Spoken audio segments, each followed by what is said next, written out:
WhatsApp বন্ধুরা, আসসালামু আলাইকুম, দিস ইজ রিজভি। সো বন্ধুরা, আজকে আমি একটু দৌড়াদৌড়ির জন্য চলে আসছিলাম ধানমন্ডি লেকে। সো এখানে আসার পর হঠাৎ করে দেখা হয়েছে আমার ফ্রেন্ডের সাথে, সে সিয়াম, একটা হাত দিয়ে সিয়াম। আর একটা আমার মুইন, সে খুবই ব্যস্ত দেখা যাচ্ছে। হাই হাই, কি অবস্থা? তো বন্ধুরা, আমরা এখন চলে যাচ্ছি, দৌড়াদৌড়ি শেষ হয়ে গেছে মোটামুটি ভাবে এখন আমাদের।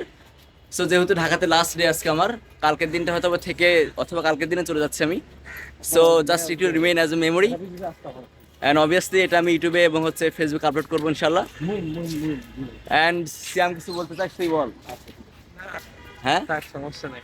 বন্ধু লজ্জা পাইতেছে, মইন কিছু বলবি? হ্যাঁ, বল, অবশ্যই। কি? এই তো জীবন চলছে ছন্দময় ভাবে, ঠিক আছে। জীবনে অনেক কিছু দেখছি, অনেক কিছু শিখছি, কিন্তু একটা জিনিস বুঝতে পারলাম, যেটা যে জীবন আপনাকে অনেক কিছু শিক্ষা দিবে। এই শিক্ষাটা আপনি যদি নিতে পারেন, তাহলে আপনি সবসময় ভালো কিছু করতে পারেন বলে আমি মনে করি। কি বলবো? ধন্যবাদ। তো তার কাছ থেকে অনেক মূল্যবান একটা বক্তব্য শুনতে পেলাম আমরা। So life is all about struggle.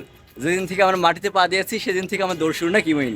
তুমি কি একমত আমার সাথে? হ্যাঁ, অবশ্যই তো অবশ্যই। বন্ধুরা, দেখা হচ্ছে অন্য কোনো ভিডিওতে। সেই পর্যন্ত স্টে সেফ, স্টে ফাইন। আল্লাহ হাফেজ। সিয়াম।